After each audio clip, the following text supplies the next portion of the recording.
పరిశుద్ధుడు మహాగణుడు మహోన్నతుడు మహిమ కలిగిన దేవానికి నివాసం మా ప్రియ పరలోకపు తండ్రి, ప్రారంభ ప్రార్థన మొదలుకుని పాటల ద్వారా మీ నామానికి మహిమ తెచ్చుకున్నట్లుగా అయ్యా ఈ సమయంలో నీ వాక్యపాద సన్నిధికి వచ్చాం ప్రభా.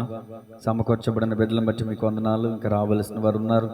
ప్రతి ఒక్కరూ కూడా అయా ఆరాధనకు ఎవరైతే పాల్గొంటున్నారో ప్రతి ఒక్కరు కూడా మరి సిద్ధపాటు కోడికలో ఉపవాస ప్రార్థనలో కుటుంబ సమేతంగా ప్రతి ఒక్కరూ పాల్గొన్నట్లుగా సహాయం చేయండి. 2026లోనైనా అయ్యా నూతనంగా ప్రభా ప్రతి ఒక్కరూ కూడా తండ్రి వాళ్ళ హృదయాలు తెరవబడి దేవుని వాక్కును బట్టి వారి అడుగులు స్థిరపరచబడడానికి సహాయం చేయండి. నీ చిత్తానుసారముగా నీ మార్గములలో నడిపించబడడానికి సహాయం చేయండి. అయ్యా నీ సన్నిధిలో ఏర్పాటు చేయబడినటువంటి కూడికలలో నియామక కూడికలలో అలనాడు తండ్రి మరి ఏ విధంగా ఇజ్రాయేలుల సమాజం కూడుకునేవారో ప్రభా, నేటి దినమున క్రైస్తవ సంఘము అయా మరి సహవాసము కలిగి ఐక్యత కలిగి ప్రేమ కలిగి అయా స్తుతి వాక్యము ఉపవాసం అన్ని విషయములలో ప్రభా మానక నీ సన్నిధిలో ప్రభా పెనుగులాడే వరకు మేము ఉండటానికి సహాయం చేయండి. కృపగల దేవా దయగలిగిన తండ్రి, నీ వాక్యము నా హృదయంలో ఉంటే నేను పాపం చేయనన్నారు భక్తుడైన దావీదుగా. ఆ విధముగా ప్రభా అనుదినము అనుక్షణము ఈ లోకపు యాత్రలో మేము వెళ్తూ ఉండగా అనేక పర్యాసనాలు, అనేకమైన వ్యతిరేకతలు, అనేకమైన అయా శోధనలు ఎదురవుతున్నప్పుడు వాటిని జయించేటటువంటి శక్తిని మాకు దయచేయండి ప్రభా. వినచున్నటువంటి చెప్పబడుతున్న మాటల ద్వారా అయా నిలబడినటువంటి నేను అయా చేరువచ్చిన బిడ్డలందరూ కూడా బలపడడానికి సహాయం చేయండి. నీ వాక్యం బలము గలది గనక నీ వాక్యం వింటున్నప్పుడు ప్రభా మాలో ఉన్న బలహీనతలు పారద్రోలబడి నీ కృపచేత మేము బలవంతులం కావడానికి సహాయం చేయమని యేసయ్య నామములో అడిగి వేడుకొనుచున్నాము తండ్రి, ఆమేన్. అందరికి వందనాలండి, అందరికి వందనాలు. God bless you all. మరలా వచ్చేసిన వానికి పురుషుల సంఖ్య కూడా పెరగాలి. రేపటి దినమున మరి ప్రతి ఆదివారం చెప్పబడుతున్నటువంటి పరమగీతంలో నుంచి కాకుండా బలారాధన గనుక ఆదివారం యొక్క ప్రాముఖ్యత ఏంటి, ఎందుకు మనం దేవుని సందులో సమాజంగా కూడుకోవాలి, ఏ ఏ విషయాల్లో మనం మానకూడదు, మానటం వల్ల కలిగే పర్యావసనాలు ఏంటి అని అనేకమైన విషయాలు దేవుని ఆత్మ ప్రేరేపణ ద్వారా పొందుపరచడం జరిగింది. రేపటి దినమున ఆ విషయాలు మాట్లాడతాను. రేపటి దినమున వాక్యం అర్థమైన వాళ్ళు ఎవరు కూడా ఇంకెప్పుడు కూడా ఏ కూడికను కూడా మానకుండా హాజరు కావడానికి పూనుకుంటారు. కాబట్టి రేపటి దినమున వాక్యం కొరకు కూడా ప్రార్థనా పూర్వకంగా సిద్ధపడి రావాలని ప్రభునామములో తెలియజేస్తున్నాను. మరి ప్రతి శనివారం కీర్తనలు అంశాన్ని మనం ధ్యానం చేస్తూ ఉన్నాం. గత వారం ఏ కీర్తన ధ్యానం చేశామండి? 6వ కీర్తన. నేను చెప్పడం మర్చాను. ఈ 6వ కీర్తనకి ఏమని పేరు పెట్టవచ్చు అంటే పశ్చాత్తాప కీర్తన అని పేరు పెట్టవచ్చు. ఏమని పెట్టవచ్చండి? పశ్చాత్తాప కీర్తన.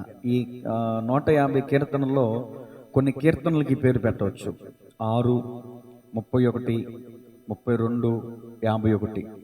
6వ కీర్తన రాసుకోండి. 6వ కీర్తన 31, 32, 51. నేను చెప్పినటువంటి 4 కీర్తనలు కూడా ఈ టైటిల్ పెట్టవచ్చు అన్నమాట, పశ్చాత్తాప కీర్తన.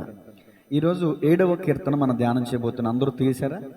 455వ పేజీ 7వ కీర్తన నేను చదువుతున్నాను చూడండి. పైన మనకి ఒక ఇంట్రడక్షన్ అనేది ఉంటుంది. ఎప్పుడు చెప్తాను, అది మనకు అర్థమైతేనే కింద వచనాలు మనకి అర్థమవుతాయి. చిన్న చిన్న అక్షరాలు ఉంటాయి కదా అని చాలామంది ఒకవేళ దాన్ని వాటిని నిర్లక్ష్యం చేయొచ్చు, చదవకపోవచ్చు. కానీ కీర్తనల్లో ఆ పైన చెప్పబడినటువంటి పదాలు మనకు అర్థమైతేనే కింద మనకి వాక్యం అర్థమవుద్ది. చదువుతున్నాను చూడండి. బెన్యామీను వంశస్థుడైన కూషు చెప్పిన మాటల విషయమై దావీదు యెహోవాను గూర్చి పాడినది వీణనాద సహిత గీతమంట. కొన్ని డ్రమ్ముకు సెట్ అయిన పాటలు ఉంటాయి, కొన్ని ఫ్లూటుకు సెట్ అయిన పాటలు ఉంటాయి, కొన్ని తబలాకి సెట్ అయ్యే పాటలు ఉంటాయి. ఇప్పుడు 7వ కీర్తన దేనికి సెట్ అయ్యే పాట? వీణ. చూసారా? వీణనాదము. వీణనాదానికి సరిపోయేటటువంటి, అంటే దాని మీద ఈ పాట మనకు పాడవచ్చు అన్నమాట. డ్రమ్ మీద ప్రాక్టీస్ చేద్దామంటే కుదరకపోవచ్చు, రాకపోవచ్చు. కాబట్టి సరే ఆ విషయాన్ని పక్కన పెడితే ఏ సందర్భంలో ఈ కీర్తన రాశారు దావీదు గారు అంటే పైన రాయబడింది బెన్యామీను వంశస్థుడైన కూషు. బైబిల్ అంతా తిరిగేశానండి నాకు, ఎందుకంటే నేను ఆల్రెడీ రాజుల చరిత్ర చెప్పాను కదా, ఒక్కొక్క అధ్యాయం ఒక్కొక్క వచనం. ఏమండి, షిమీ తెలుసు, అభిషేక్ తెలుసు, దావీదు స్నేహితులు తెలుసు, దావీదుని ఆదరించిన బర్జిలై తెలుసు, దావీదుని చెప్పించిన షిమీ తెలుసు. ఈ కూషు ఎక్కడ నాకు కనిపించలేదు కదా, ఎక్కడ నేను మర్చిపోయినా అని బైబిల్ అంతా తిరిగేశా. తిరగేస్తే కూషు అనే వ్యక్తి సమూయేలు గ్రంథంలో కానీ, రాజుల గ్రంథంలో కానీ, దినవృత్తాంతాల గ్రంథంలో కానీ మనకు కనబడ్డాడు. మరి ఏంటంటే ఇక్కడ మరి ఈ విధంగా చెప్పబడింది కదంటే, దావీదు గురించి చెడ్డ మాటలు పలికింది, లేనిపోని మాటలు సౌలుకి చెప్పింది దోయేగు ఒక్కడే కాదు. దోయేగు చెప్పిన మాటలను బట్టి 52వ కీర్తన రాశాడు దావీదు గారు.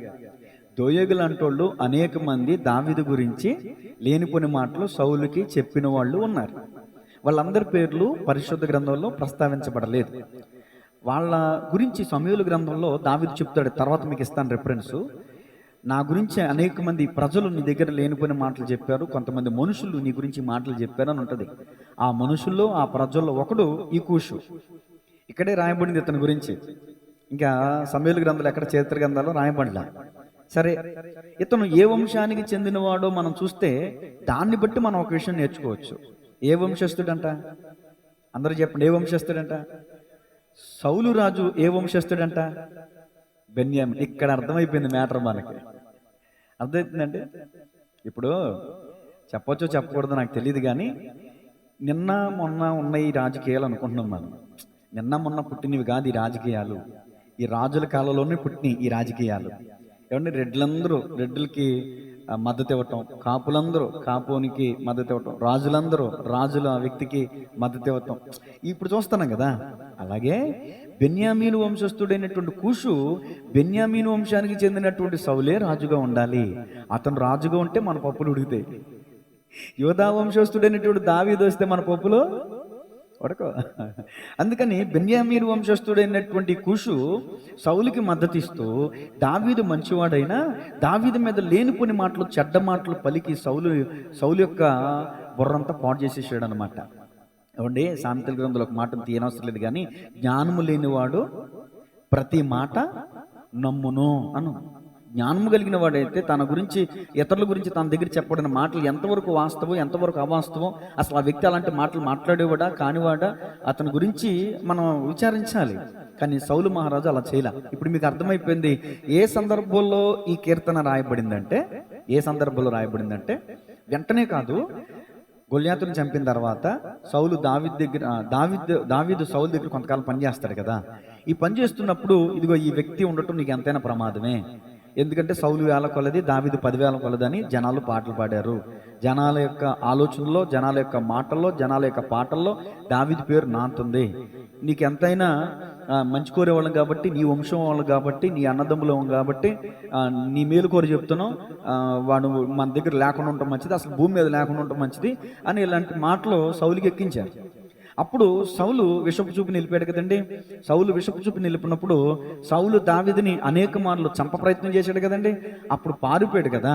అలా పారిపోతున్నప్పుడు సౌలు 2 సార్లు ఇంచుమించు దావీదు చేతికి చిక్కాడు కదండి. అవి నేను తర్వాత చదివిస్తాను. చిక్కినప్పుడు దావీదు సౌలును చంపాడా, విడిచిపెట్టేశాడు కదా. విడిచిపెట్టేశాడు. అయినా కూడా సౌలు దావీదును తరుముతానే ఉన్నాడు. ఆ సందర్భంలో రాయబడినటువంటి కీర్తన అన్నమాట. ఇప్పుడు మనకి ఇంట్రడక్షన్ అర్థమైపోయింది కాబట్టి ఇప్పుడు కొన్ని వచనాలు మనం చదువుకుంటూ వెళ్దాం. ఈ 17 వచనాలు ఉన్నాయండి. ఈ 17 వచనాలని ఉపోద్ఘాతంగా చెప్తాను, రాసుకోండి. ఈ 17 వచనాలని 5 విషయాలుగా మనం విడదీయొచ్చు అనమాట. 5 విషయాలుగా ఉపోద్ఘాతంగా. అసలు సబ్జెక్ట్ ఏంటంటే, బెన్యామీయుడైన కూషు చెప్పినటువంటి అబద్ధాల కారణంగా సౌలు చేతిలోంచి తరమబడుతున్నటువంటి సమయంలో తాను నిర్దోషినని నిరూపించుకోవడానికి, లేదా దేవుని న్యాయమైన తీర్పును కోరుతూ దావీదు రచించిన కీర్తన ఇది. సరే, ఇది రాసుకోకపోయినా ఇప్పుడు చెప్పేది రాసుకోండి. కీర్తన 7వ అధ్యాయం మొదటి 2 వచనాల్లో ఏమని ఉంటుందంటే, దేవుని శరణు వేడుకుంటూ శత్రువుల నుండి రక్షించమని ప్రార్థన చేస్తున్నాడు. మొదటి 2 వచనాల్లో మనకి ఏం కనిపిస్తుంది అంటే, దావీదు చేసే ప్రార్థన కనిపిస్తుంది. మొదటి 2 వచనాలు రాసుకుని దావీదు ప్రార్థన. ఈ కీర్తన ప్రార్థనతో ప్రారంభమై స్తుతులతో ముగించబడుతుంది. ఈ సందర్భం మరొకరి స్థితిలో జరిగింది, మరొకరి జీవితంలో. ఎవరో చెప్పనా? హన్న దేవుని మందిరానికి వచ్చినప్పుడు చాలా దుఃఖంతో వచ్చింది. వేదనతో కన్నీరు కుమ్మరించి, తన హృదయము దేవుని సన్నిధిలో కుమ్మరించి ప్రార్థన చేసింది. ప్రార్థన చేసినప్పుడు ఏలి వాగ్దానం ఇచ్చాడు. తర్వాత దేవునికి స్తుతి చెల్లించింది. అప్పటికి ఆమెకి గర్భఫలం కలగల. అయినా కూడా దైవజనుడు మాట ఇచ్చాడు, వాగ్దానం దేవుని ద్వారా వచ్చింది కదా, ఇక అది నెరవేరుతుంది అని అప్పటి నుంచి ఇంటికి వెళ్ళి దుఃఖముఖంగా ఉండటం మానేసి అప్పటిదాకా తిండి తిప్పలు లేకుండా ఉన్నటువంటి ఆమె శుభ్రంగా కడుపు నిండా తింటుందంట. ప్రార్థన చేసింది, ప్రార్థనకి వాగ్దానమే వచ్చింది, వాగ్దానం వచ్చిన వెంటనే ఇక పూర్తిగా నమ్మింది, ఇక దేవుడు నాకు ఇస్తాడు అని నమ్మింది, విశ్వసించింది, దుఃఖముఖంగా ఉండటం మానేసింది. ఏమండి, స్తుతించి తిరిగి ఇంటికి వెళ్ళిపోయింది. ఇక్కడ దావీదు మహారాజు కూడా ఈ కీర్తనలో అదే కనిపిస్తుంది. దావీదు మహారాజు ఏమని ప్రార్థన చేస్తున్నాడు? మొట్టమొదటి మాట నేను 5 మాటలు చెప్తాను ఈ కీర్తనలో నుండి. ఏమండి, 5 సార్లు ఈ రిఫరెన్స్లు చదువుతాను, చదివేసరికి కీర్తన ముగించబడుతుంది. మొదటి మాట కీర్తన 7వ అధ్యాయం 1 నుంచి 2 వచనాలు చదువుతున్నాను, మీరు జాగ్రత్తగా ఆలకించండి. యెహోవా నా దేవా, నేను నీ శరణుజొచ్చి ఉన్నాను, నన్ను తరుము వారి చేతుల నుండి నన్ను తప్పించుము. నన్ను తప్పించువాడెవడను లేకపోగా వారు సింహం వల్లే మొక్కలుగా చీల్చివేయకుండా నన్ను తప్పించుము. వారంటే ఎవరు? ఎవరా శత్రు? ఇప్పుడు దావీదుని తరుముతున్న శత్రు ఎవరు? సౌలు. అది సౌలు తన యొక్క సమూహం దావీదుని తరుముతున్నారు. ఈ సౌలు యొక్క సమూహం అనుకుంటున్నాడు దావీదుని రక్షించేవాడు ఎవడో లేడు అని అనుకుంటున్నారు. ఆ సందర్భాన్ని ఎత్తిపెట్టి దేవుడితో మాట్లాడుతున్నాడు. దేవునితో మాట్లాడటం అంటే ప్రార్థన కదండి. దేవునికి ఏమని ప్రార్థన చేస్తున్నాడంటే, అయ్యా నన్ను తరుము వారి చేతిలో నుంచి నన్ను తప్పించు, వారు నన్ను తప్పించువాడెవడును లేకపోగా వారు సింహం వల్లే ముక్కలుగా చీల్చివేయకుండా నన్ను తప్పించుము. అయ్యా చూస్తే నిజంగా ఇవి అరణ్యాత్రలో నేను పరిగెడుతున్నాను, నాకు ఆధారం ఏమీ లేదు, నీ కృప, నువ్వే నాకు దిక్కు, నాకు వేరే దిక్కు లేరు అని సింహాన్ని ఇక్కడ జ్ఞాపకం చేస్తున్నాడు. మీకు ఒక మాట, నన్ను ఒక ప్రశ్న వేయనివ్వండి. ఏదైనా ఒక బలహీనమైన జంతువు సింహానికి చిక్కితే ఏం చేస్తుంది? చీల్చి చెండాడేస్తుంది. ఇక్కడ సౌలుని సింహంతో పోలుస్తున్నాడు. ఇప్పుడు ఇతను గొల్యాతును చంపక ముందు ఇతని వృత్తి ఏంటండి? గొర్రెల కాపరి. గొర్రెల మందను కాచుకొని చుండగా ఒకసారి ఎలుగుబంటి వచ్చింది, దాని చేతులోంచి దేవుడు దావీదుకి బలాన్ని ఇచ్చి విడిపించాడు. అలాగే మరొకసారి సింహం కూడా వచ్చింది, పిడిగుద్దులు గుద్దాడంట, గుద్ది దాన్ని చంపేసి దాని నోట్లో నుంచి గొర్రె పిల్లని రక్షించాడు. అంటే ఈ వచనం రాయడం వెనకాల తన ఇంటెన్షన్ ఏంటంటే ఇది కావాలి మనకి, ఏ ఉద్దేశంతో రాయడం జరిగిందనే సంగతి మనం గ్రహించాలి. సింహము చీల్చివేయకున్నట్లు అన్ని సందర్భాల్లో రక్షించలేకపోవచ్చు, కొన్ని సందర్భాల్లో రక్షించవచ్చు. వాస్తవానికి సింహం ఒక బలహీనమైన గొర్రెను కానీ మేకను కానీ పట్టుకుందంటే చీల్చేస్తుంది కదా. అంటే ఇక్కడ దావీదు గారు ఏమంటున్నారంటే, అయ్యా నేను ఒకప్పుడు గొర్రెలకి కాపరగా ఉండేవాడిని, సింహం ఆ మందలోనికి వస్తే గొర్రె పిల్లని పట్టుకుని వెళ్ళిపోతే దాని నోట్లోంచి నేను గొర్రె పిల్లని నేను విడిపించాను కదా, ఇప్పుడు సౌలు చేతిలో నుంచి నన్ను విడిపించడానికి నువ్వే నా కాపరి అంటున్నాడు ఆయన. దేవునికి మహిమ కలుగునుగా. ఏమండి, నేను మరి యేసుప్రభులు వారు చెప్పారు, నేను గొర్రెలకు మంచి కాపరిని. ఆయన ప్రధాన కాపరి. ఏమండి, ప్రేమ కాపరి, గొప్ప కాపరి. ఏమండి, ప్రధాన, ఎన్నో పేర్లు ఉన్నాయి ఈ మాటని ఉచ్చరించి మనం చెప్పుకుంటూ వెళితే. దేవునికి స్తోత్రం కలుగునుగా. చూడండి, ఇక్కడ సింహం ఒక అధికారానికి, ఈ సింహం ఒక బలమైనటువంటి వ్యక్తికి, లేకపోతే ఇక్కడ సింహం ఒక బలగానికి సాదృశ్యంగా రాయడం జరిగిందన్నమాట. అధికారులే మనల్ని నిందించవచ్చు, మనల్ని తరమవచ్చు. ఏమండి, మనకంటే బలవంతులు మనల్ని తరమవచ్చు. ఈ రోజున మీరు అధికారుల చేత తరమబడుతున్నారా, ప్రభుత్వం వారి చేత తరమబడుతున్నారా? ఎందుకంటే ప్రభుత్వం సౌలు చేతిలో ఉంది కదా, సౌలే కదా ఇప్పుడు దావీదుని తరిమేది. ఇంకొక మాటలో చెప్పాలంటే సౌలు అభిషిక్తుడు కూడా. సౌలు ఒక ప్రభుత్వ అధికారమే, రాజ్యాధికారమే కాదు, సౌలు రాజ్యాధికారమే కాదు, అభిషేకం పొందుకున్నటువంటి వాడు కూడా. ఈ రోజున మనం తరిమేటట్టు వారిలో ఎవరెవరు ఉంటారంటే ప్రభుత్వ అధికారులు తరవచ్చు, బలగొన్న వాళ్ళు తరవచ్చు, మన తోటి అభిషక్తులు, తోటి సేవకులు, తోటి విశ్వాసులే మనల్ని తరమవచ్చు. నేను అంటాను, మిమ్మల్ని తరుముతున్నది ఎవరైనా కానీ వాళ్ళు సింహం కాదు, సింహం వలే. అంతే కదండి, అంతే కదా. ఇప్పుడు మీకు మరొక మాట జ్ఞాపకం చేస్తాను. ఎవరంటే తిమోతికి రాసిన 2వ పత్రిక 4వ అధ్యాయం 17వ వచనం. తిమోతికి రాసిన 2వ పత్రిక, నేను లోతుగా ఎక్కడికో వెళ్ళను కానీ మీకు చక్కగా అర్థమయ్యే రీతిలోనే మాట్లాడతాను. మనం అరగంట ప్రార్థన చేయవలసి ఉన్నది. ప్రార్థన నిర్లక్ష్యం చేయకూడదు. 2వ తిమోతి 4:17. అయితే నా ద్వారా సువార్త పూర్ణముగా ప్రకటింపబడి నిమిత్తమును అన్యజనులందరూ దాని విను నిమిత్తమును ప్రభువు నా పక్కన నిలిచి, అంటే కింద పుట్టినోట్లు ఏమనుంది, నా పక్షమున ఉండి నా ప్రక్క నిలిచి నన్ను బలపరచును గనుక నేను సింహము నోట నుండి తప్పింపబడి తిని. ఇక్కడ సింహం అంటే ఏంటి? నిజంగా సింహమా?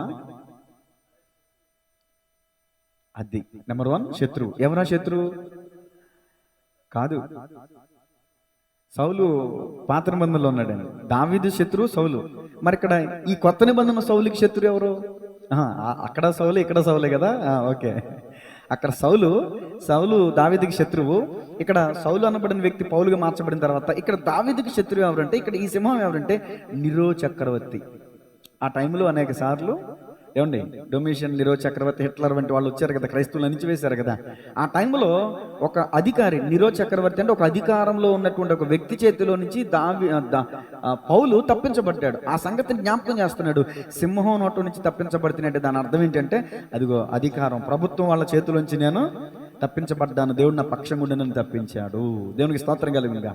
మరి ఈ మాటలు వింటున్నటువంటి మీరు ఒకవేళ తరమబడుతున్నారా? ఎవరి చేత తరమబడుతున్నారో నాకు తెలియదు, కానీ తరమబడుతున్నటువంటి దానికి కారణం ఏంటో తర్వాత మాటలో నేను చెప్తాను. ఇక్కడ పేతురు భక్తుడు ఒక మాట జ్ఞాపకం చేస్తాడు. మొదటి పేతురు 5:8. మొదటి పేతురు 5:8. నిబ్బరమైన బుద్ధి గలవారై మెలకువగా ఉండుడి, మీ విరోధైన అపవాది గర్జించు సింహం వల్లే ఎవరిని మిగుదునా అని వెతుకుచూ తిరుగుచున్నాడు. ఆనాడు సౌలునే కాదు, ఆనాడు దావీదునే కాదు, ఏమంటే క్రీస్తు శకంలో పౌలుకే కాదు, ఈ సింహం నేటి దినమున మన చుట్టే తిరుగుతున్నాడంట. ఎవరి చుట్టూ ఉంటాడు? ఒక విశ్వాసి చుట్టూ ఉంటాడు. ఎంతవరకు నీ విశ్వాసం, ఎంతవరకు నీ ప్రార్థన, ఎంతవరకు నీ భక్తి, ఎంతవరకు నువ్వు ఆధ్యాత్మికంగా ఎదుగుతావు, నిన్ను పడద్రోయకుండా ఉంటానా అని మన చుట్టూనే తిరుగుతూ ఉంటాడు. ఏమంటే గర్జించు సింహములలే అపవాది ఏం చేస్తున్నాడంట? వెతుకుతూ తిరుగుతూ ఉన్నాడంట. కాబట్టి ఇక్కడ ఏ విధంగా దావీదు ప్రార్థన చేశాడో అదే విధంగా, ప్రభువా ఇదిగో సింహము నోట నుంచి నన్ను తప్పించు ప్రభువా, సింహములు చీల్చివేసినట్టు వారు నన్ను చీల్చివేయకుండా వారి చేతులోంచి నన్ను తప్పించుము అని ప్రార్థన చేస్తున్నాడు. అదేవిధంగా మనం కూడా ఈరోజు ప్రార్థన చేద్దాం. దేవుని స్తోత్రం చెప్పండి గట్టిగా. మన శత్రువు మన రక్త సంబంధే కావచ్చు, మన శత్రువు మన ఆత్మ సంబంధే కావచ్చు, మన శత్రువు లేకపోతే రోగమే కావచ్చు, మన శత్రువు లేకపోతే ఫైనాన్షియల్ సమస్యలే కావచ్చు, మన శత్రువు ప్రభుత్వ అధికారే కావచ్చు, మన శత్రువు ఒక బలగం ఉన్నటువంటి వ్యక్తే కావచ్చు. వాళ్ళకంటే బలవంతుడు మన యేసయ్య. దేవునికి స్తోత్రం కలుగునుగా. అందుకనే దావీదు అనేక కీర్తనలు రాశాడు. నా కోట, నా రక్షణ దుర్గము, నా బలమా, యెహోవా నా బలమా, నిన్ను ప్రేమించుచున్నాను. ఈ కీర్తనలన్నీ ఎందుకు రాశారంటే, లోకంలో ఎంతమంది బలవంతులున్నా ఆ బలవంతులను పడద్రోయగలిగిన బలవంతుడు నా దేవుడు. దేవునికి స్తోత్రం కలుగునుగా. ఇప్పుడు నేను ప్రశ్న అడుగుతున్నానండి, మీకున్నటువంటి సమస్య పెద్దదా, మీరు నమ్ముకున్నటువంటి దేవుడు పెద్దవాడా? మీకు వచ్చిన సమస్య గొప్పదా, మీరు నమ్ముకున్న దేవుడు గొప్పోడా? మన సమస్య కంటే మన దేవుడు గొప్పడు కదా. మరి మన సమస్య నుంచి విడిపిస్తాడు కదా. మన సమస్య అనబడిన సింహపు నోట నుంచి మనం తప్పిస్తాడు కదా, తప్పించగలిగిన సమర్థుడు కదా. కాబట్టి భయపడమాకండి, నిబ్బరమైన బుద్ధి కలిగి మెలకువగా ఉండండి, ప్రార్థన పూర్వకంగా ఉండండి. దేవుడు మనల్ని తప్పిస్తాడు. దేవునికి స్తోత్రం కలుగునుగా. అయిపోయింది మొదటి మాట. రెండో మాటలకు వచ్చేద్దాం. రెండో మాట ఏంటంటే, 7వ అధ్యాయం 3 నుంచి 5 వచనాలు రాసుకోండి. 7వ అధ్యాయం 3 నుంచి 5 వచనాలు చదువుతాను.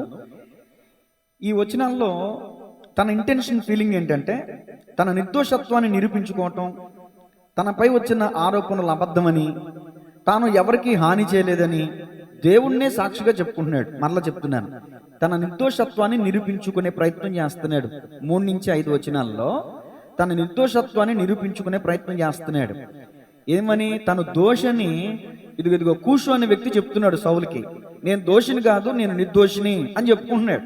నేను ఎవరికి ఏ పాపం చేయలేదు, నాకు కీడు చేసిన వాళ్ళకు కూడా నేను మేలే చేశాను, కానీ నాతో సమాధానంగా ఉన్న వాళ్ళకి నేను ఎప్పుడు ఏ హాని చేయలేదు అని తన నిర్దోషత్వాన్ని నిరూపించుకుంటూ తనపై వచ్చిన ఆరోపణలు అబద్ధాలని ఈ మాట ఇప్పుడు 3వ వచనం నుంచి 5వ వచనం వరకు రాస్తున్నాడు అన్నమాట.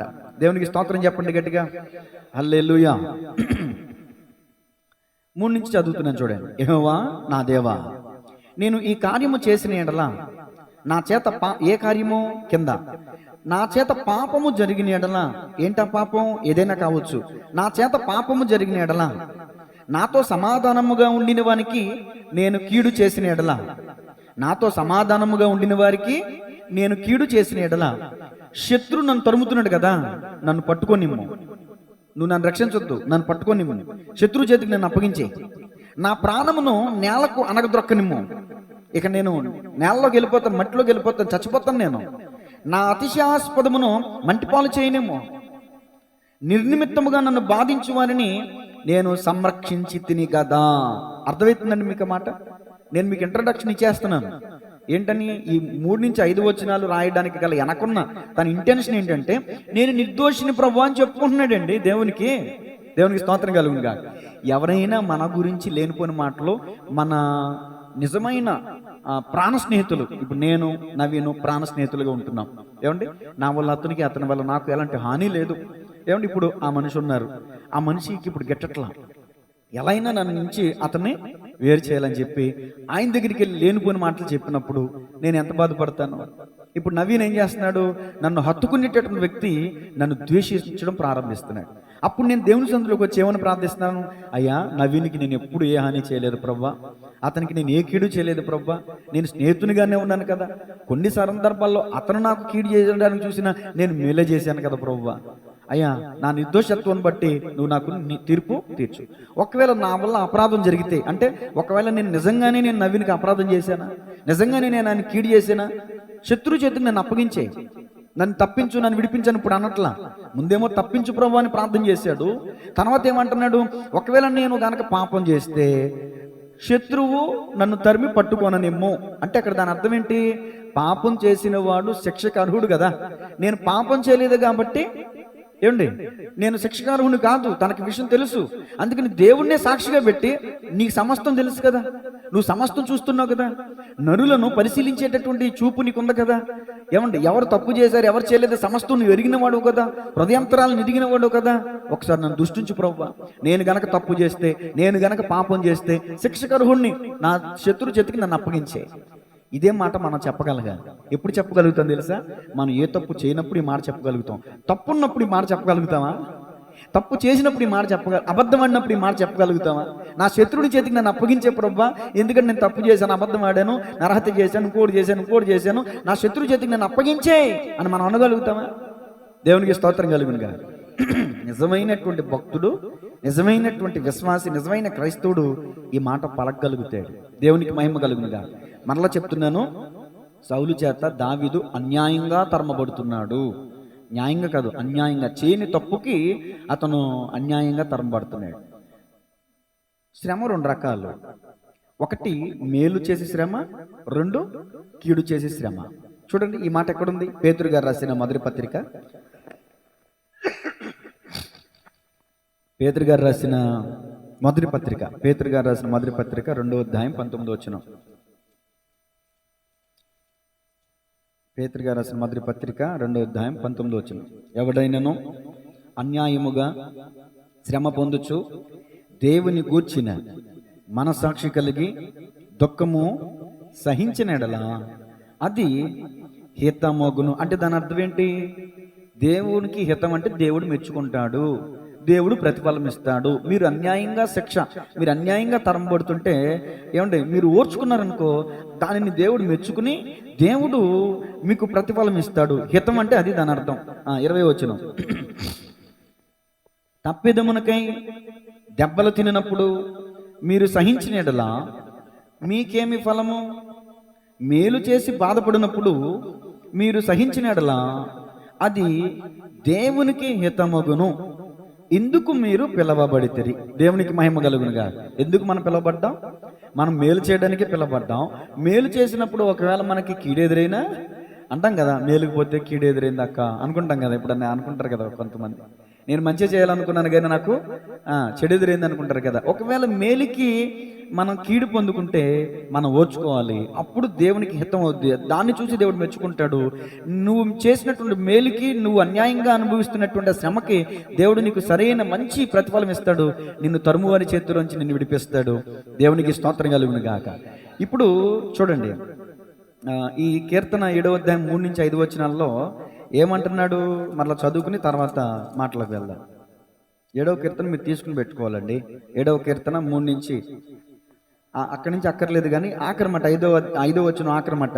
నిర్నిమిత్తముగా నన్ను బాధించిన వారిని నేను సంరక్షించి తిని కదా. ఇది ఎవరి గురించి మాట్లాడిన మాట? ఖచ్చితంగా సౌలు గురించి ఈ మాట రాయబడింది.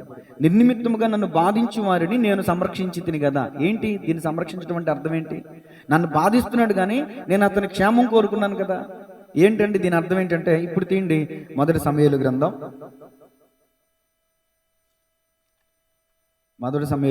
24వ అధ్యాయం 9వ వచనం. సౌలుతో ఇట్లా నేను దావీదు అది ఇప్పుడు నోట్ చేసుకోండి. ఇప్పుడేమో నోట్ చేసుకోవాలి మీరు అక్కడ. నేను కూడా తీస్తున్నాను. 24వ అధ్యాయం 9వ వచనం చదివారు కదా. ఎస్. సౌలుతో ఇట్లా నేను దావీదు నీకు కీడు చేయని ఉద్దేశించుచున్నాడని జనులు చెప్పిన మాట నీవెందుకు వినుచున్నావు? జనులు అనే మాట నోట్ చేసుకుని, ఆ జనుల్లో ఒకడు ఎవరు? కూషు. అర్థమవుతుందండి? చాలా వెతికాను నేను, అక్కడ అతని పేరు దొరకలా. కానీ ఒకళ్ళు కాదు, ఇద్దరు కాదు, అనేక మంది దావీదు నీకు కీడు చేస్తున్నారని చెప్పారంట. ఇద్దరు చెప్పినా, ముగ్గురు చెప్పినా, నలుగురు చెప్పినా, ఏమంటే ఏదో అలవాటుకు ఒక మాట చెప్తారు. నలుగురు కలిసి నందిని పంది అంటే అలా అయిపోద్ది, పందిని నంది అలా అయిపోద్ది అంటారు. కానీ అది వాస్తవికం కాదు. అర్థమవుతుందండి? జనులు ఇక్కడ ఒకళ్ళు కాదు, ఇద్దరు కాదు, దావీదు నీకు కీడు చేయని ఉద్దేశించున్నాడని జనులు చెప్పిన మాటలు నువ్వు ఎందుకు నిల్చున్నావు? ఆ జనుల్లో ఒకడు కూషు. ఇంతకుముందు నేను చెప్పాను కదా, బెన్యామీను వంశస్థుడని. అదనమాట. 10వ వచనం. ఆలోచించుము, ఈ దినమున యెహోవా నిన్ను ఎలాగూ గుహలో నా చేతికి అప్పగించునో అది నీ కండ్లారా చూచితివే.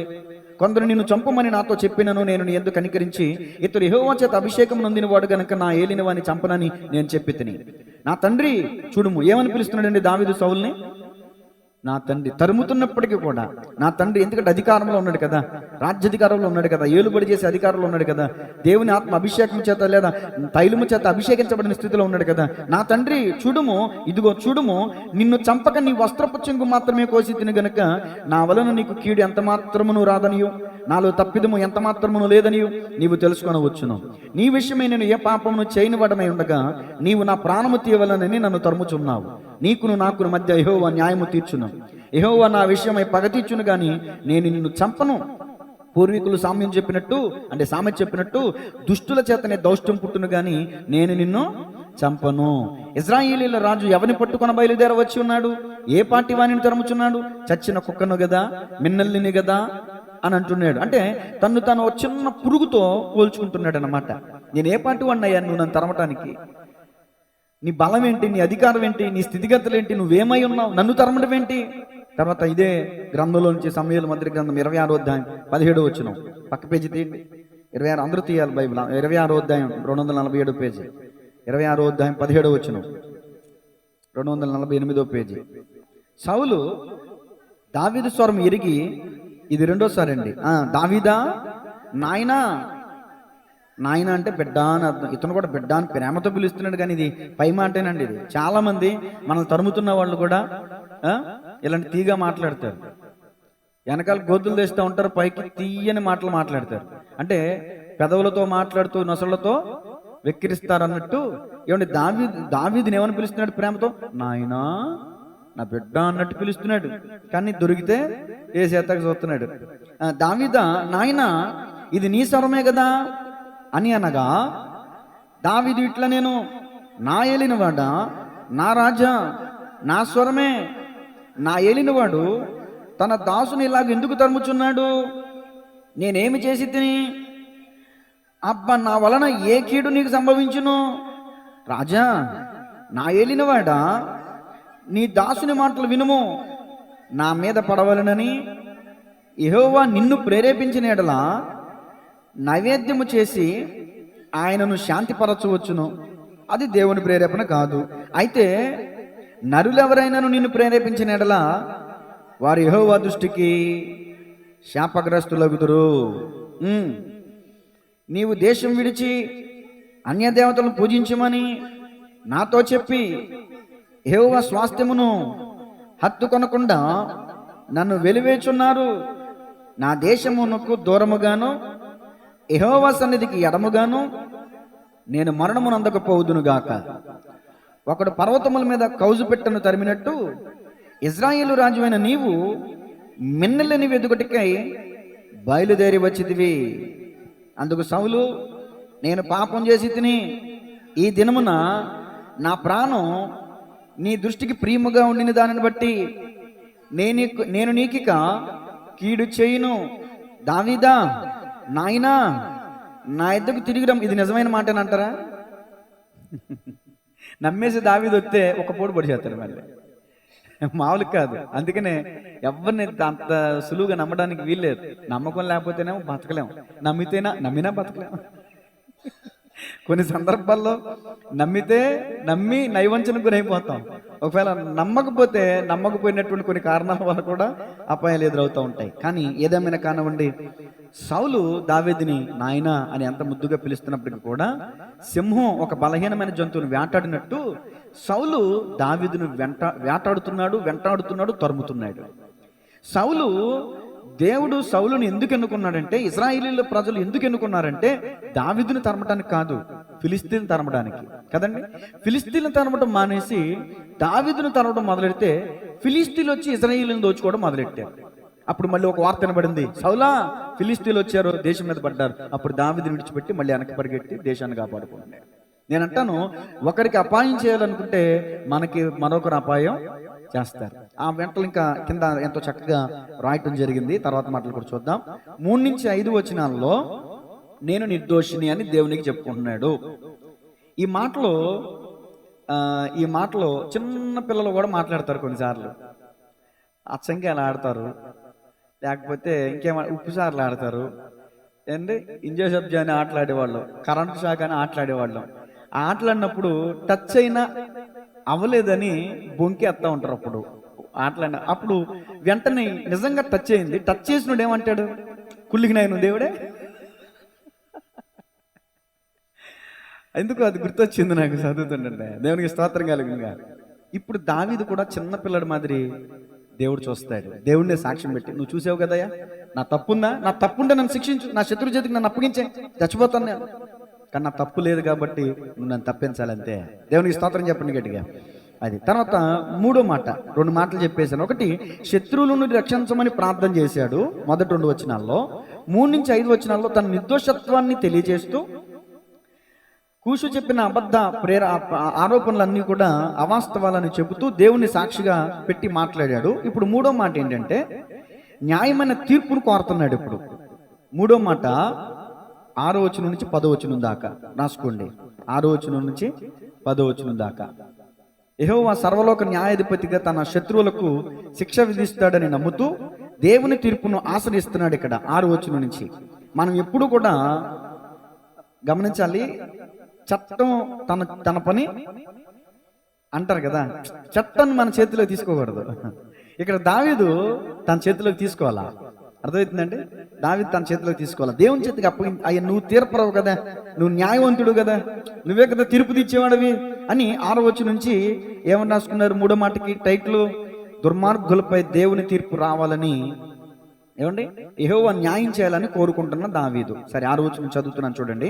యెహోవా, కోపము తెచ్చుకుని లెమ్ము, నా విరోధుల ఆగ్రహము అణుచుటకే లెమ్ము, నన్ను ఆదుకున్నట్టుకే మేల్కొనుము. న్యాయ విధిని నీవు నియమించున్నావు కదా, జనములు సమాజముగా కూడి నిన్ను చుట్టుకొనున్నప్పుడు వారికి పైగా పరమందు ఆసీనుడు కమ్ము. యెహోవా జనములకు తీర్పు తీర్చువాడు. యెహోవా, నా నీతిని బట్టి, నా యథార్థతను బట్టి నా విషయంలో నాకు న్యాయము తీర్చుము. హృదయములను అంతరంద్రియములను పరిశీలించు నీతి గల దేవా, దుష్టుల చెడుతనము మాన్పుము, నీతి గలవారిని స్థిరపరచుము. ఈ వచనాల్లో 2 ప్రాముఖ్యమైన అంశాలు ఉన్నాయి. ఒకటి ఏమంటున్నాడంటే నీతి గలవారిని స్థిరపరచు అంటున్నాడు. 2, దుష్టుల చెడుతనం మాన్పు అంటున్నాడు. నాకు న్యాయం చేయి. ఏ విధంగా న్యాయం చేయాలి? దుష్టులకి తగిన ప్రతిఫలం ఇవ్వు, నీతిమంతులకి తగిన ప్రతిఫలం ఇవ్వు. ఏమండి, యేసు ప్రభులు వారు ఏం చెప్పారు?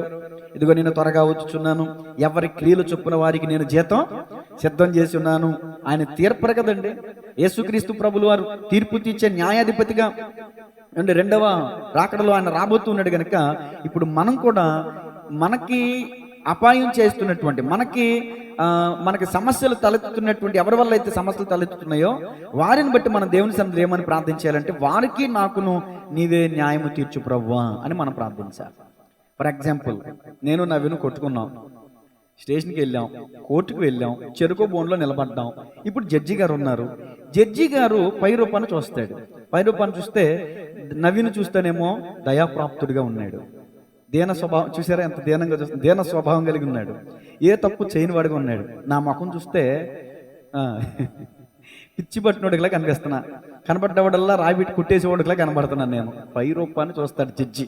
జడ్జికి తెలుసా, జడ్జి తనకు తోచింది తన దగ్గరకు వచ్చిన ఆధారాలని సేకరించి కొన్ని సందర్భాల్లో మంచి వాళ్ళకు కూడా శిక్ష పడవచ్చు.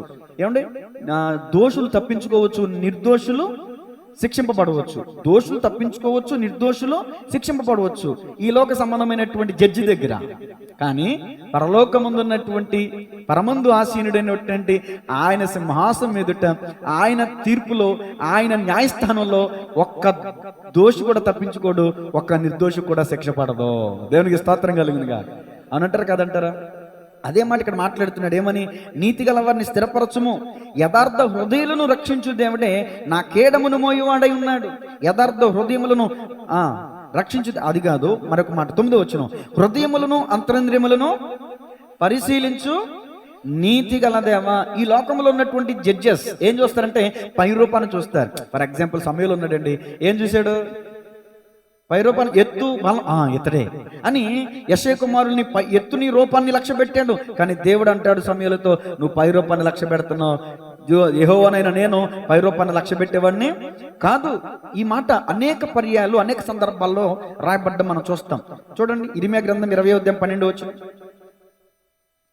ఇర్మీయా గ్రంథం 20:12 ప్రాముఖ్యమైన మాటలు చదివిస్తాను. 20:12. సైన్యములకు అధిపతివగు యెహోవా, నీతిమంతులను పరిశోధించువాడవు నీవే, అంతరింద్రియములను హృదయమును చూచువాడవు నీవే. నా వ్యాజ్యమును నీకే అప్పగించుచున్నాను, నీవు వారికి చేయు ప్రతిదండన నేను చూతును గాక. ఎవరు అంటున్నారు ఈ మాట? ఇర్మీయా గారు అంటున్నారు.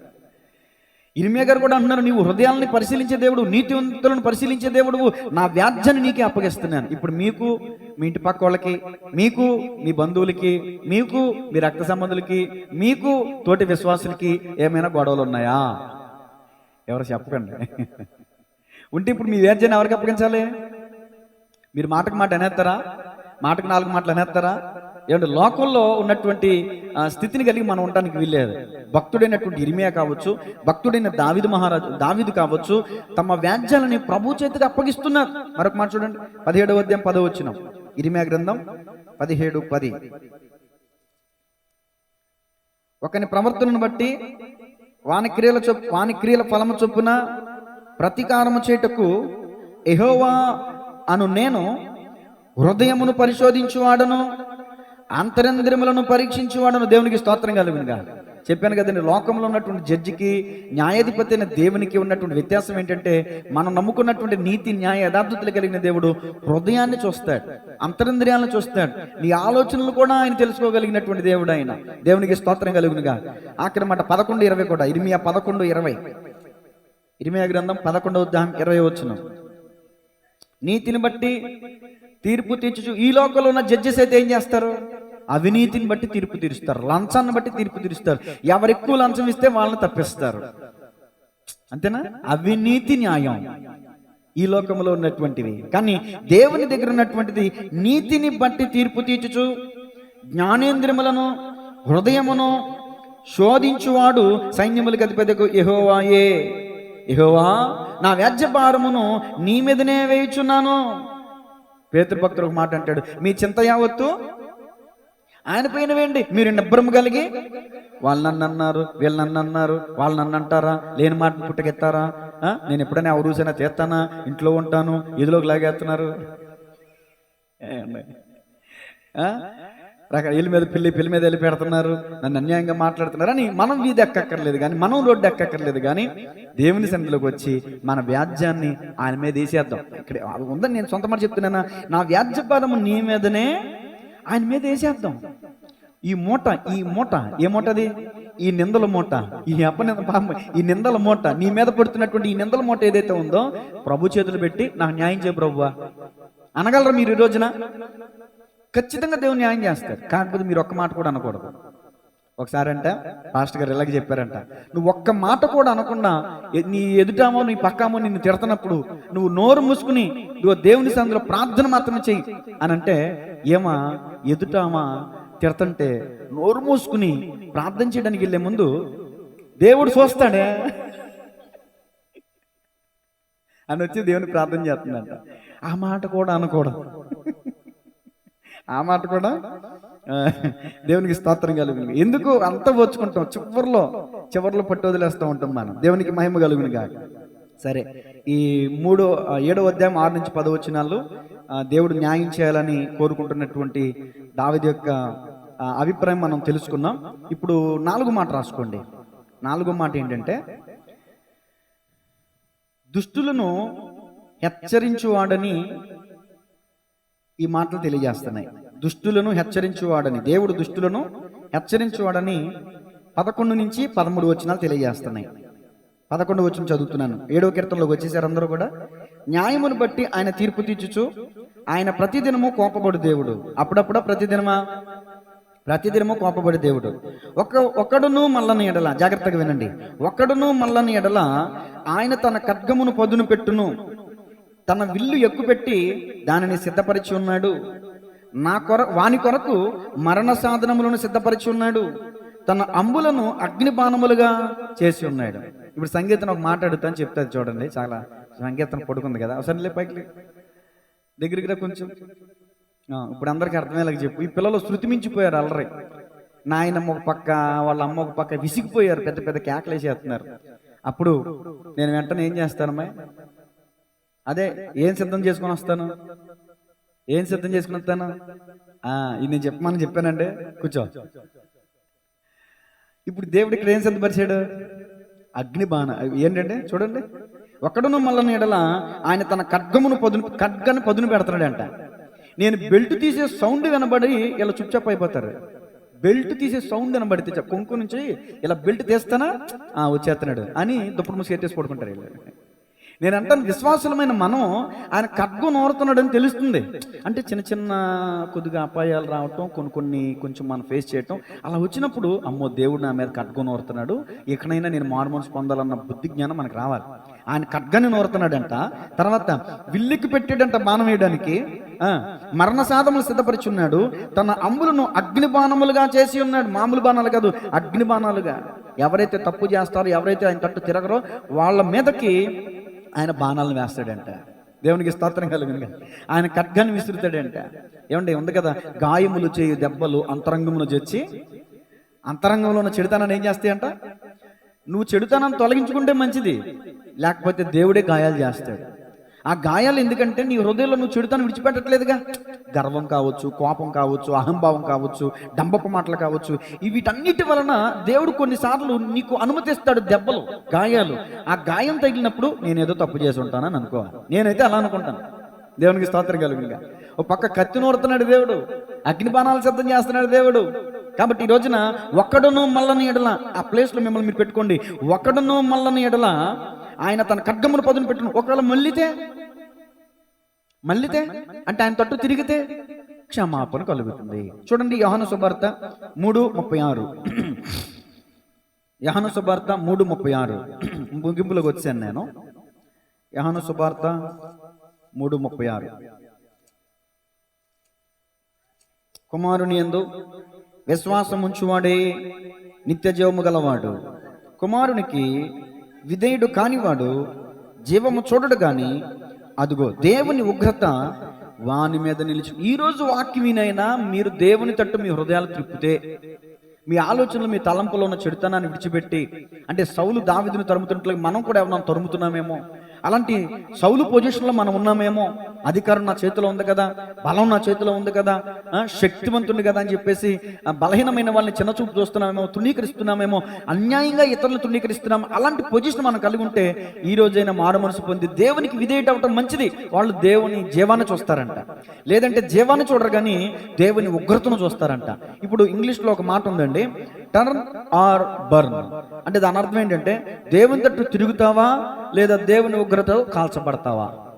దేవుని తట్టు తిరుగుతావా లేదా దేవుని ఉగ్రతతో కాల్చబడతావా. టర్న్ ఆర్ బర్న్ అంటే దేవుని తట్టు తిరుగు, నువ్వు దేవుని ఉగ్రత నుంచి తప్పించబడతావు. నువ్వు దేవుని తట్టు తిరగకపోతే దేవుని ఉగ్రతకు పాలవుతావు. ఓకే, తర్వాత మాట, ఆఖరి మాట, 5వ మాట. 5 పారాగ్రాఫ్లు 5 మాటలుగా చెప్తున్నాను కదండి, 4 మాటలు అయిపోయినాయి. ఆఖరి మాట 5వ మాట ఏంటంటే, 5వ మాట 7వ కీర్తన 14 నుంచి 17 వచనాలు. పాపమును కనుటకు వాడు ప్రసవేదన పడుచున్నాడు. అందరూ చూస్తున్నారండి, 14 వచనం, 7, 14. పాపమును కనుటకు వాడు ప్రసవేదన పడుచున్నాడు, చేటును గర్భమును ధరించిన వాడే అబద్ధమును కని ఉన్నాడు. వాడు గుంట త్రవ్వి దానిని లోతు చేసి ఉన్నాడు, తాను త్రవ్విన గుంటలో తానే పడిపోయేను. వాడు తలంచిన చెట్టు వాని నెత్తి మీదకే వచ్చును, వాడు యోచించిన బలాత్కారము వాని నడినెత్తి మీదనే పడును. ఈ 17 వచనం ఆఖరిలో చెప్తాను. ఇప్పుడు ఈ 14 నుంచి 16 వచనాలు ఎందుకు రాశాడంటే, పాపం చేసేవారు తాను తీసిన గోతులో తానే పడతాడు అని తెలియజేస్తూ రాస్తున్నాడు యొక్క మాటలు. ఎవరు తీసిన గోతులో వాడే పడతాడని మనం కూడా చెప్తా ఉంటాం కదా, సంబోధిస్తాం కదా. అదే మాటని దావీదు గారు ఏమంటారంటే, తాను తీసిన గోతులో. ఇంకొక మాట మాట్లాడతాం మనం, నిప్పున్న కట్టె కాలతదే అంటాం కదా. అంటే తప్పు చేసినోడికి అది దాన్ని ఆపాదించి మనం మాట్లాడుతూ ఉంటాం.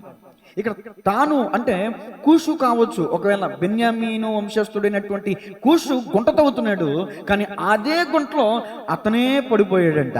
దేవునికి స్తోత్రం కలుగునుగా.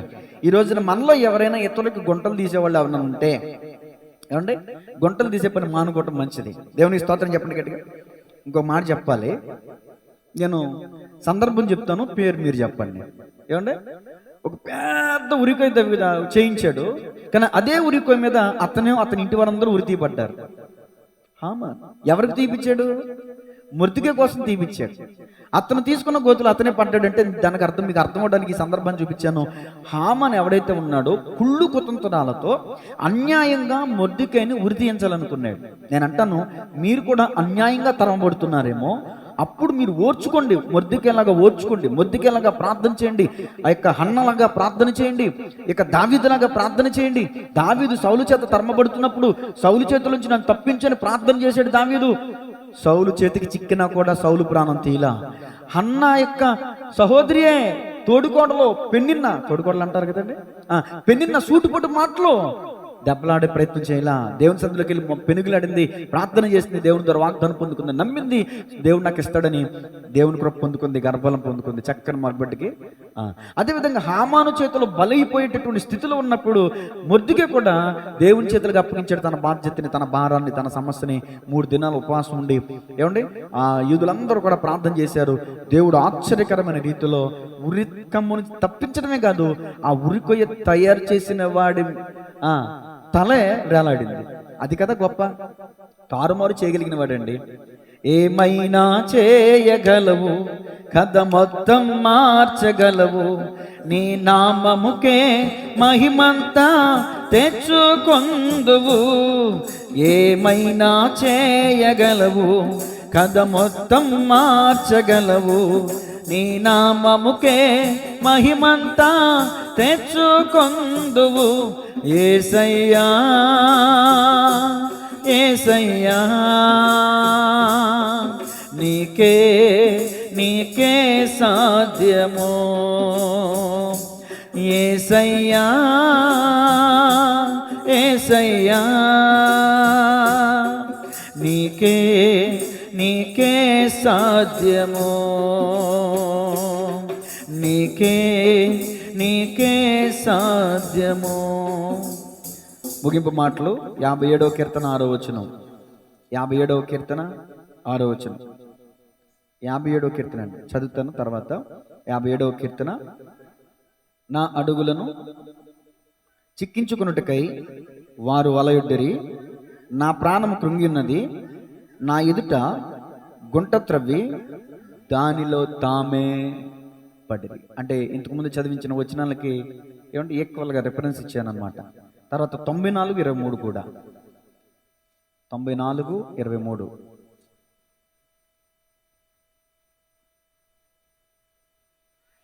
ఆయన వారి దోషము వారి మీదకి రప్పించును, వారి చెడుతనమును బట్టి వారిని సంహరించును.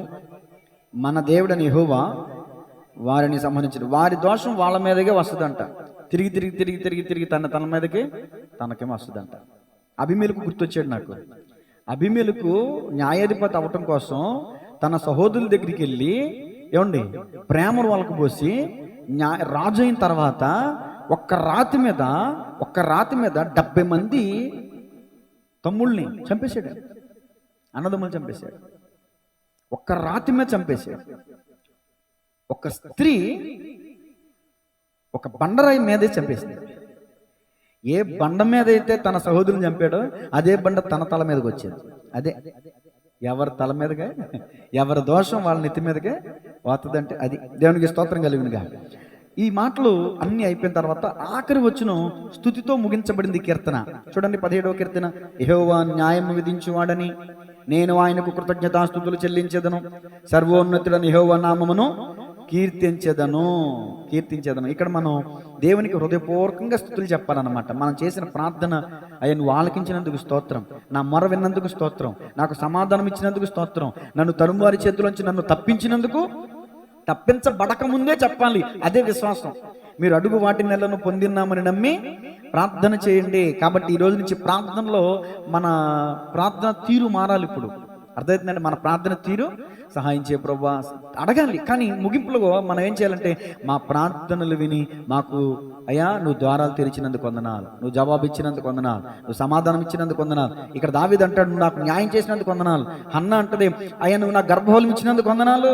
మొద్దుగా అంటాడు ఇదిగో నువ్వు నన్ను తప్పించబోతున్నందుకు నీకు వందనాలు. అలాగా మనము మన యొక్క ప్రార్థన విన్నపాలు దేవుని సందులో పెట్టినప్పుడు ఏ విధంగా ప్రార్థన చేసుకుంటూ వచ్చాడు, ఏ విధంగా తన నిర్దోషత్వాన్ని కనపరుచుకుంటూ వచ్చాడు, ఏ విధంగా చెడుతనంలో ఉన్న వాళ్ళని అయ్యా మరి తప్పించు, మరి నిర్దోషులను నిలబెట్టు, నీతిమంతుల్ని సంరక్షించు అని చెప్పుకుంటూ ముగింపుకు వచ్చేసరికి ఎవరు తీసిన గోతులు వాడే పడతాడని ఏమండి ఆ చక్కని మాటలు తెలియజేసి ఎవరు తీసిన గోతులు వాడే పడతాడు, ఇది దేవుడు న్యాయం తీరుస్తాడు, న్యాయం తీర్చేవాడు, అందుకు నేను దేవుని స్తుతిస్తున్నానని ఈ కీర్తన ముగించాడు భక్తుడైన దావీదు గారు.